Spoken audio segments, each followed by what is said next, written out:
আপোনালোকৰ সাংবাদিক নিউজ চেনেলে মই ধন্যবাদ জ্ঞাপন কৰিছোঁ, যিহেতু আপোনালোকে আমাৰ সৈতে আজি সময় দিয়াৰ বাবে। আমি আজি আপোনালোকৰ মাধ্যমৰ জৰিয়তে কাৰ্বি আংলং অট'নমাছ 6 নম্বৰ ডিফু লোকসভা ইলেকশ্যনৰ কাৰণে আমি আজি একটা অল আছাম আদিবাসী পিছ মুভমেণ্ট কাৰ্বি আংলং জিলাৰ পৰা আজি একটা প্ৰেছ মিট জৰিয়তে আপোনালোকৰ জৰিয়তে আমি কাৰ্বি আংলং একটা প্ৰভাৱ পেলাব বিচাৰিছোঁ। সেইকাৰণে আমি ইয়াত আপোনালোকৰ জৰিয়তে আমি আলোচনা কৰিম বিচাৰিছোঁ।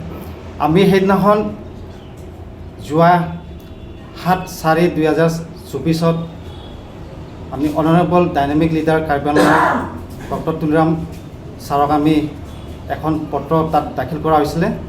তাতে আমি এইবাৰ অল আছাম আদিবাসী পিছ মুভমেণ্ট কাৰ্বি আংলং জিলাৰ পৰা আমি লোকসভা ইলেকশ্যনৰ কাৰণে কেণ্ডিডেট শ্ৰী অমৰ সিং টিছ দেৱক আমাৰ পিছ মুভমেণ্ট তৰফৰ পৰা ভোট প্ৰদান দিয়া যাব বুলি আমি সেই আলোচনা কৰিছোঁ। তাৰে ভিতৰত আমি ইয়াত কিছুমান আমাৰ প্ৰাপ্য বস্তু আমি তাতে সেইদিনা উল্লেখ কৰা হৈছে। আমাৰ যিহেতু মেমৰেণ্ডামত আমাৰ বিশেষকৈ কাৰ্বি আংলঙৰ আমাৰ আদিবাসী মাটিৰ সমস্যা তথা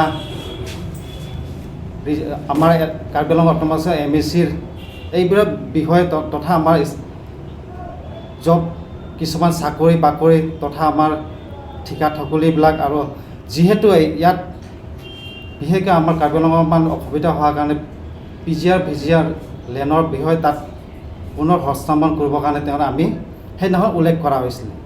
আৰু এই আপোনালোকৰ এই জৰিয়তে আপোনালোকৰ জৰিয়তে আমি ক'ব বিচাৰিছে, যিমান আমাৰ আদিবাসী কাৰ্বি আংলং জিলাত যিমান বসবাস কৰা চুকে কোণে আমি আপোনালোকৰ জৰিয়তে আমি BJPত এই অহা 26 এপ্ৰিলত যিহেতু আমাৰ ইয়াত নিৰ্বাচন হৈ আছে, তাত আমি প্ৰত্যেক সমষ্টিৰ পৰা যিমান আমাৰ আদিবাসী আছে BJPত ভোট দিব আমি আপোনালোকৰ জৰিয়তে আমি ইয়াত ঘোষণা কৰি আছোঁ। আৰু যিহেতু আমি গম পাই আছোঁ ইয়াত কাৰ্বি আংলং নহয় অল অভাৰ অসমত ইতিমধ্যে এতিয়া চেণ্ট্ৰেলৰ BJP চৰকাৰ, অসমত BJP চৰকাৰ তথা কাৰ্বি আংলঙৰ BJP চৰকাৰ। গতিকে আমাৰ কাৰ্বি আংলঙৰ পৰা ইয়াত নিশ্চয় ইয়াত শ্ৰীযুত অমৰ সিং টিছ দেৱ তেখেতে বহুত মূল্য ভোটৰ পৰা তেখেতে আগবাঢ়িব তথা ইয়াত আমাৰ যি আদিবাসী সমস্যা আমাৰ কিবা তেখেতে পাৰ্লিমেণ্ট গৈ কিনে নিশ্চয় তেখেতে দাঙিব বুলি আমি আশাবাদী। আৰু আমি অনাৰেবল CM ছাৰক আশাবাদী, যিহেতু আমাৰ কিছুমান সমস্যা ইয়াত থকাৰ কাৰণে আমি তেখেতে কাম কৰিব বুলি আমি 2022 15 ছেপ্টেম্বৰ আমাৰ ভাৰত চৰকাৰ তথা অসম চৰকাৰৰ মাননীয় আমাৰ চিফ মিনিষ্টাৰ হিমন্ত বিশ্ব শৰ্মা দেৱ আৰু লগতে ভাৰতৰ চৰকাৰ গৃহমন্ত্ৰী অমিত শ্বাহ লগতে 5টা বিদ্ৰোহী সংগঠন তেওঁলোকে দিল্লীত গৈ চুক্তি কৰি একটা ইয়াত অসমত AWDC বুলি ইয়াত একটা নামকৰণ আছে, যিহেতু আদিবাসী ৱেলফেয়াৰ ডেভেলপমেণ্ট কাউন্সিল। সেই জৰিয়তে আমিও আদিবাসী পিছ মুভমেণ্ট অল অসমত তেওঁলোকৰ জৰিয়তে আমি কাম কৰি আছোঁ। আৰু তেওঁলোকে আজি কাউন্সিলৰ বিষয়ে কাম কৰি আছে গৈ আছে, আৰু তেওঁলোকে আজি ইয়াত কাউন্সিল গঠন কৰি বিভিন্ন জেগাত বিভিন্ন জিলাত প্ৰচাৰ কৰি আছে। আৰু স্কিমবোৰ ইতিমধ্যে অহা নাই, কিন্তু এই নিৰ্বাচনৰ ইলেকশ্যনৰ পিছত নিশ্চয় কামবিলাক হ'ব, উন্নয়ন হ'ব আদিবাসী গোটেই চুকে কোণে। সেইটোৱে আছে। আপোনালোকৰ সেই সময়ত ডিমাণ্ড বহুতো থাকিব পাৰে, কিন্তু এই বহুতো ডিমাণ্ডৰ ভিতৰত কিবা এটামান আপোনালোকে ডিমাণ্ড ফুলফিল হৈছেনে আজিৰ তাৰিখলৈকে? নাই, চব সেই বস্তুটো এতিয়ালৈকে বৰ্তমান হোৱা নাই, কাৰণ ইতিমধ্যে 1 বছৰ হ'বলৈ হোৱা নাই। মানে যিহেতু এতিয়া এই কিছুমান চৰকাৰ পঢ়ে মানে বস্তুটো অলপ অকণমান অকণমান কিবা আগপিছ হয়, সেই বুলি অকণমান দেৰি হৈছে। নিশ্চয় এই বস্তু অসম চৰকাৰ তথা ভাৰত চৰকাৰ নিশ্চয় এইটো কৰি যাব আৰু উন্নয়ন হৈ থাকিব। পোনপ্ৰথমে কাৰ্বি আংলং জিলা সমিতি শান্তি সমিতিৰ তৰফৰ পৰা নিউজ চেনেলক আমি ধন্যবাদ জনাইছোঁ। এইবাৰ কাৰ্বি আংলঙৰ যিটো নিৰ্বাচন আৰু বিশেষকৈ অসমত ৰাজ্যত আৰু কাৰ্বি আংলঙতো বিজেপি চৰকাৰ আছে।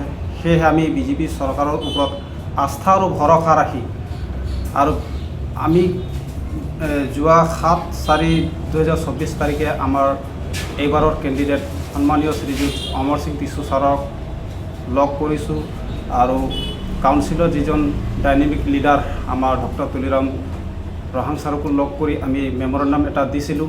এই মেমৰেণ্ডামৰ জৰিয়তে আমাৰ কিছুমান ডিমাণ্ডবিলাক আছে। সেই ডিমাণ্ডৰ ওপৰত ভিত্তি কৰি কাৰ্বি আংলঙৰ চুকে কোণে থকা আদিবাসী ৰাইজক আমি আপোনালোকৰ জৰিয়তে এইখিনি মেছেজ দিব বিচাৰোঁ, যাতে এইবাৰ 6 নং যিটো পাৰ্লিয়ামেণ্টাৰী ইলেকশ্যন হ'ব, যিজন কেণ্ডিডেট অমৰ সিং টিছু ছাৰ, তেখেতক যাতে বিপুল ভোটত, আমাৰ ভোটটো যাতে ইফাল সিফাল নহয়, এটা জেগাতে যাতে পৰক, তাৰমানে বিজেপিক আমি ভোট দিবলৈ বা পদম ফুলৰ চিনত ভোট দিবলৈ আমি এই সংবাদ মেলৰ জৰিয়তে আহ্বান জনাইছোঁ। এয়া আমাৰ খবৰ।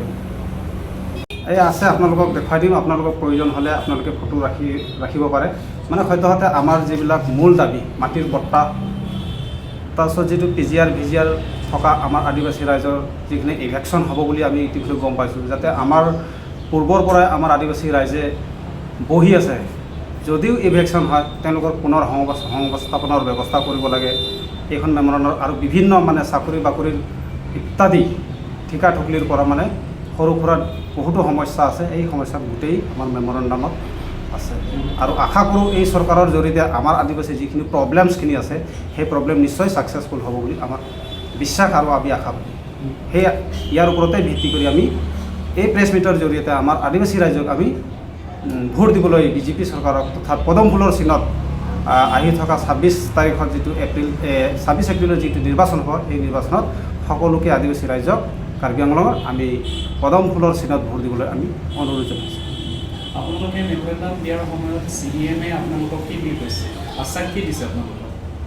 মেমৰেণ্ডাম যিখিনি আমাৰ ডিমাণ্ডছখিনি আছে, সেই ডিমাণ্ডছখিনিৰ ওপৰত যৎপৰোনাস্তি আছে যে যিখিনি পাৰোঁ পৰ্যায়ক্ৰমে এটা এটাকৈ আমি দাবীসমূহ পূৰ্ণ কৰি যাম বুলি তেওঁ আমাক কথা দিছে। আমাৰ কেণ্ডিডেট যিজন এতিয়া বৰ্তমান হৈছে অমৰ সিং টিছু ছাৰ, তেখেতেও আমাক পৰ্যায়ক্ৰমে আপোনালোকৰ ডিমাণ্ডবিলাক যিমান সম্ভৱ কৰি যাবলৈ চেষ্টা কৰিম বুলি তেখেতলোকে আশ্বাস দিছে।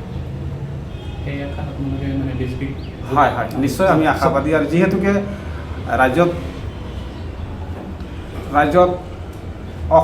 অসম ৰাজ্যত বা ষ্টেটত গভৰ্ণমেণ্ট আমাৰ বিজেপি চৰকাৰ আছে, কাৰ্বি আংলং আমাৰ যিটো অট'নমাছ কাউন্সিল বিজেপি চৰকাৰে আছে, ইয়াৰ ওপৰত আস্থা আৰু ভৰসা ৰাখি আমি আদিবাসী ৰাইজক আমি আহ্বান জনাইছোঁ।